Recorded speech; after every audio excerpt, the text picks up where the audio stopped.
Hello, my name is Ricky Porter, and welcome to At Home in Dublin with Ricky Porter. This is a television series for Channel 35, and the purpose is to highlight movers and shakers and unsung heroes here in Dublin. We have one reason and one reason alone, to point out just how great Dublin is. This program is to try to enhance, it is to make better the image of our fair city. And we have been interviewing with several persons, and today I get a chance to talk to a good friend, a person that I've known since I've been in Dublin. He reminded me of when I arrived with dreadlocks on my shoulder. Mr. Matt Hatchett, welcome. Welcome. Thank you. I'm really glad you're here. I'm glad to be here. Right, I'm glad you're here. Super. Now, I knew you from the early days, but now I'm going to talk to you as our Georgia State Representative. Because well, you got a tie on. I got a tie on. You got a That's tie right. on. That's right. You're right. So you're representing District 150. Correct. So tell me, what is the geographical borders for District 150? District 150, 90% of the population that I represent is Lawrence County. 90% of the landmass of Lawrence County I represent. See, I had to get confused with it. Then I represent all of Trutland County, okay, and over half of Johnson County. So the population, 80% of the population I represent is in Lawrence County. So we've got Trutland and then Johnson. So now this district, District 150, was formerly well, this is a new district because District 150 was formerly District 143. right before, Right. And when it was 143, that was my good namesake, DeBose Porter. Right. He represented all of Lawrence in one precinct in Johnson. So there was one little piece of Johnson that actually, and then I did have that the first 2 years I was in. I did represent, part of that same district. Correct. And what then it changed, after the census. So Okay, right. redistricted. Because of population. Right, population shift, everything. Right. You still represent the same number of people, and everybody moves. And so, what year is this for you as our Georgia State This is Representative? my fourth year. Your fourth year? Fourth year. Can you believe? Time flies, doesn't it? I mean, I remember the election. Oh, I remember the campaign. Yes, I It was a bit of remember a well. brutal campaign on the Democratic side. It was interesting. It was interesting. Can you believe it's been 4 years, Matt? It's been, I can't, but it's been 4 years. Wow. So tell me, what's it like in Atlanta? How much time do you spend in Atlanta? Well, during session, we're there all week. And session lasts from the second Monday in January. We are in session, and that means when the legislature is actually called to order 40 days. This year we finished on March the 20th, and we went a lot of weeks. We went 5 days, which is Monday through Friday. Usually we'll do a Monday through Thursday, and you come home and you're home with your business on Friday or your family. And this year, though, with the change in elections and changing of the primary election day, everybody's goal was to let's get done as quick as we can and get back home. So we were at a pretty rapid pace, and then a lot of times people say, the less you're up there, the less you're going to mess things up. That's what everybody says. So Is there some truth to that? We got there's some truth, but when you are going so fast, you can make mistakes too because you're going too fast. So, but there, and then after the session, I've been, last week I was in Columbus, back to Atlanta, and back here on the same day, and then the next day I had to be in Valdosta, and then yesterday or Tuesday I actually went to Cumming, Georgia, then Toccoa, Georgia, and then in Gainesville yesterday, and I came home yesterday. So it's been. That, and some of that comes with the new role that I have. And what role is that? I was elected by the peers in our party. The other House members in the party as the chair of the caucus. So, and part of my role. So you're the chair of the caucus? Chair of the Republican caucus. So you're the chair of the House. Republican caucus of the House of Representatives for the state of Georgia. Right. And part of my role is to help us get reelected. So, so I'm going to events and things all over and doing things, In the last 2 weeks, too, the governor has been signing a lot of bills. Correct. Making them law. And 4 of those bills I was involved with, and 2 of them I actually, carried and was a sponsor. So I wanted to be there. So that's one of the reasons some of the driving around. So. Correct. I would like to talk more about Dublin. Yes. However, you've sort of whet my appetite about politics, but I don't want to go too far. Let's do that another show. Yeah, let's do that another show. But what about this most recent bill that was signed, a legislation that makes it absolutely permissible, I guess I would say, for carrying guns in churches and schools? Well, that, what you just said is incorrect. Well, it's not. There are guidelines and there's restrictions. So the media has run with this and had a good time with it, but it is and I'm going to say this because it is a protection of our Second Amendment rights. Okay, and it seems like those are always under attack from a federal level, and I've been hit by all sides on this, but it's for people that have a carry license. Okay, those are, I would say, 95% of those, probably even more. They're people like you and I that feel more safe and secure when they have a weapon on them. And, say it goes back to the Old West days or whatever, but, you have that right. And you go through the trouble, you've been checked, you've done what you're supposed to do to be able to carry a weapon. And in churches, right now, if your congregation chooses to vote on it or take it up, you can post something and let people see you can bring a weapon to church. But you got to have your carry permit. If you are checked by a law enforcement person and you say, I have a weapon, and they'll say, do you have a permit? And you say yes. And if you carry a weapon and have a carry permit, you are supposed to have that on you at all times. So it's for the law-abiding citizen. The crazy person that wants to walk in and shoot you, they don't care what the law is. They're going to do it. This is for your protection, and you've done what you need to do to carry the permit. One of the things there's a lot of discussion is the bars. I read something this morning. You can carry a weapon in the bar if the correct. And this same bill, similar to it, passed in Virginia, and their violence in bars has actually gone down. So, I mean, you don't know what it's going to do. It's really been, in my mind, it's kind of been really blown a lot out of proportion. Correct. And part of it involved carrying on campuses, college campuses. That completely was thrown out, so that hasn't changed at all. Well, and then there is a piece of it that involves schools. A lot of this came about after the Connecticut, right? Where the shooting was in the school. Correct. And the elementary, it was a couple of years ago. And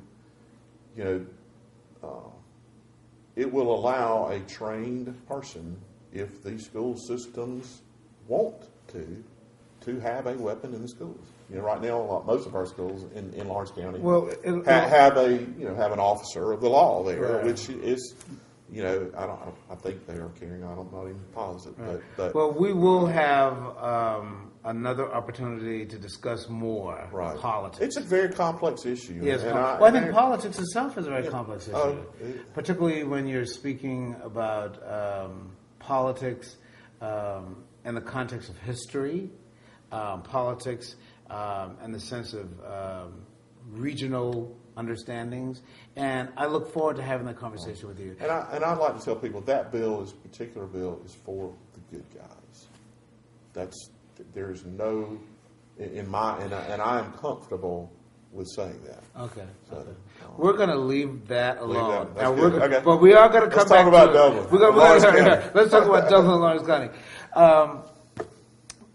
I met your beautiful daughter, Emily. Yes, thank you. And you should be very proud of Emily.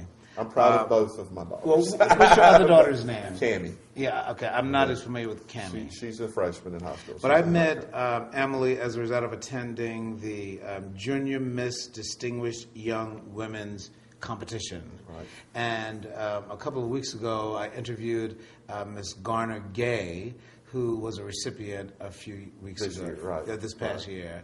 And your daughter was participating in the program. She played a beautiful piano recitation. Was it Mozart? Don't even ask you. Even know. Okay, I've heard it a million times. Okay, well, I'll leave it alone. But her poise, her sense of artistry, it was just absolutely splendid. And I understand from you that she will be graduating as a salutatorian from West Lawrence High School, and she will be going to Mercer University. She's going to Mercer. Yeah, one of the historic universities in this country, and certainly a premier school here in Georgia. She's doing great, and I'm immensely proud of her and the work she's done. She has worked hard. She's worked hard in her schoolwork. She volunteers. She wants to be a doctor, and every moment she gets, she's at the hospital volunteering. And even last week she spent 2 or 3 hours there helping them file, which has nothing to do with actually seeing patients and work. She wants to be a physician. Well, you should be very proud of her. I'm very proud of her. So that's the National Junior Miss Competition, and here in Dublin, it is sponsored by the Dublin Exchange Club. Correct. Are you a member of the Dublin Exchange Club? I was years ago. I'm a member of the Rotary Club now. You're a member of the Rotary Club. What's the difference between the Exchange Club and the Rotary Club? Is there a major difference? They're both service organizations and working to make this part of our community better. I mean, they're both do a great job, and as far as working for the community, I'd say they both do a lot for this community.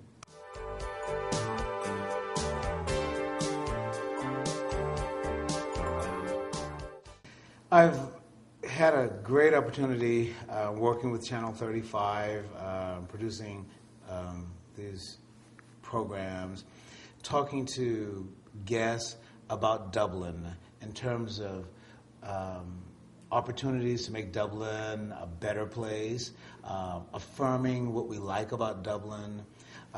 This is a question which I did not prepare you for, and I've never prepared any of the guests for this question. If you had the opportunity to change one thing to improve the cultural quality of the life of Dublin, to make our city more attractive, to invite folk to our home. If Matt Hatchett could come up with one thing to ameliorate, to make better our fair city, what would Matt Hatchett do? Might need to stop the camera right. No. What would I do to change one thing? You could be building on something that already exists. Well, you'd sort of talked to me about one thing, and I was really thinking about it, and it came to me pretty quick. And the one thing that I think makes our community what it is the relationships that people have with each other, with God, it's just, community relationships from county to city, leaders, the government, just the relationships that people have. And if there's one thing that I would change, it's what we've been dealing with a lot lately, and I would say it's relationships between you and me. No. The minority and population. Really? I really think that the strengthening of relationships. Wow. I listen. When I organized to do this television program, the front of my mind was always to keep it soft, to keep it on the side that does not rub any kind of controversial edges. But the very first program, City Manager George Roussel answered the question regarding if there was one thing that he could do to improve Dublin, and he without blinking, said, do something about the consolidation of our schools. He regarded our school system now as segregated as it has ever been in the past. Now, I'm not necessarily pushing that idea, and I'm not saying that he was pushing that idea. When I interviewed Robert Hunter, he saw problems about that. He saw some goodness in the way it is right now with city schools and county schools. But you, Mr. Hatchett, have gone almost to the heart of the matter. I think you're talking about race relations. Right, race relations. I mean, get the relationship, work on that relationship. And I'm, I'm a Republican, okay? And I am a Democrat. And I would like to say, and I hope I'm correct, the reason I'm a Republican is not because I'm white. The reason you're a Democrat is not because you're white. We have philosophical differences. But I think that line, it does not need to be like that. It shouldn't be like that. And there are minorities that are in the Republican Party. Martin Luther King Jr. was a Republican. Condoleezza Rice is, Colin Powell, and we need to all, it's the relationships, and that's what makes this community strong. Is our relationships, and I would say our relationships need to be stronger. Well, how can we improve the relationship between the races? But how can we do that? But particularly in the context of the history of the geography of the South. By doing what we're doing right now. We're talking about it. Very good. So, I would agree with you. I would agree with you. Getting together, you've got us, we have a city council that, as far as, when I was there, the communication was great, and I still think the communication is great. Just communicate. I mean, that's key. That's the key in a successful marriage. That's the key in a successful business. It's the key in the success of any community. And we've done that, and we just need to continue to do it. And I would set that as a goal of mine. I'm sure it's a goal of yours, or you wouldn't be doing what you're doing right now. Correct. But I think we've got to start. Could we don't have a great deal more time. But I'd like to push this just a little bit. What are some of the problems, or what are some of the difficulties, what are the pitfalls in this area of race relations in the South? But let's bring it on home to Dublin and to Lawrence County. What are the problems? I mean, why does there seem to be a kind of stilted atmosphere just to even have the conversation? You're correct. I don't know that I know the answer to that. I don't know that I know the answer to that. And I would like to say that over time, I would think that race relations in our community have improved and have gotten better. And I think I have lived that, and I hope they can continue to do that. And I think you need to continue to work at it, and just keep building the relationships and provide opportunities. Right. And there's just a lot more conversations need to be had and worked on. But I'm definitely willing to help and do anything I can do to make that possible. We're talking about a civil society. Yes. Wherein comity, respect are all endemic, and we talk. We simply talk, right, without agenda, without motive, but with the same goal, that is the improvement of our community. I think we need more of that, Matt. I really do. And if there's anything that I remember about you from when I first came here with dreadlocks on my shoulders, your Southern gentleman hospitality. Well, thank you. That's how I was raised, and that's what I've always believed in confronting a situation head on. And I've been involved in many organizations in this community, and I've tried to help grow one of my hardest things was involvement with the Boys and Girls Club. And did you say hardest? Hardest. Why was that so hard? Just working with it. Oh, it was a lot of work. And a lot of work. And are we going to get a Boys and Girls Club in Dublin? We've had them in the past. We've had a Boys and Girls Club in Dublin? Very what happened successful. To it? I don't really know. I didn't. You can't do everything. You can't do everything for every body. And you have to move on and move to other things. Correct. And I've moved to doing this position, and it's you don't the time you get calls. I've been on phone calls this morning with about insurance, health care. The phone. I think I've had about 4 calls while we're sitting here. My phone keeps going off. So I mean, you're busy, and then also you're trying to you have a career too. You have a job and trying to do that too. So it makes it difficult. But our community, what's made us strong in the past is the relationships that people from you have the county, city relationships, and the strong relationships that are there have kept us strong as a county and as a community. And I'm sure that relationships many years ago were strong between the races and got us, through those very tough times that were present in our society. Well, I wasn't even around. I don't know how old you are, but I'm 57. How old are you? I'm 48. 48. No, yes. I think I just had a birthday. I'm trying to remember. But I mean, let's keep the relationship strong and keep progressing and moving forward. Well, I would like we don't go anywhere by going backwards. I would welcome the opportunity of TV 35 will permit me to do a show just on race, but you have certainly been bold and courageous in bringing up the subject, and I think you've spoken eloquently about the subject. Which fits in with the character that I've known all along as Matt Hatchett.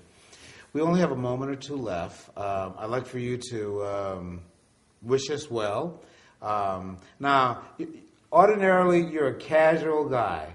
If you weren't coming from a funeral, you would not be wearing that tie. I know that. But I want you to put on your hat as our state representative and, in your own way, wish it's called citizenry? The citizens. Okay. Wish us well. What would be, ladies and gentlemen, this is our state representative, the Honorable Matt Hatchett. Wish us well, Mr. Hatchett.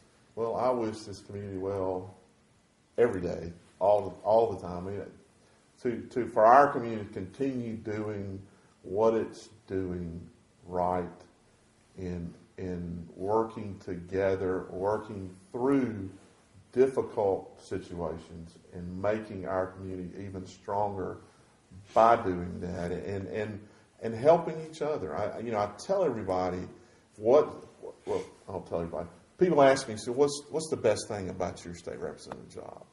And the best thing about it is getting a phone call from a constituent that has a problem with our state government, some arm, and being able to pick up the phone and call, and a lot of times I have to find out who to call to help them, and that's where you get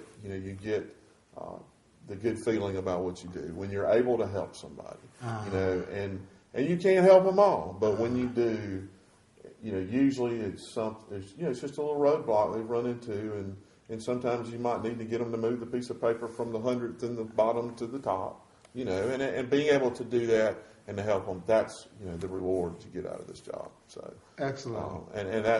I would say that's what we need to do as a community, is continue to hit things head on, and let's work through any problems or situations we have, and it's going to make our community better and stronger. So keep being what we've been for years. Very good, very good. Well, we have been visiting with Mr. Matt Hatchett, a loyal citizen of Dublin, a friend of this community, a child of this community. Yes. And it's been very good to have you on the show. At Home in Dublin with Ricky Porter. Thank you very much for joining us.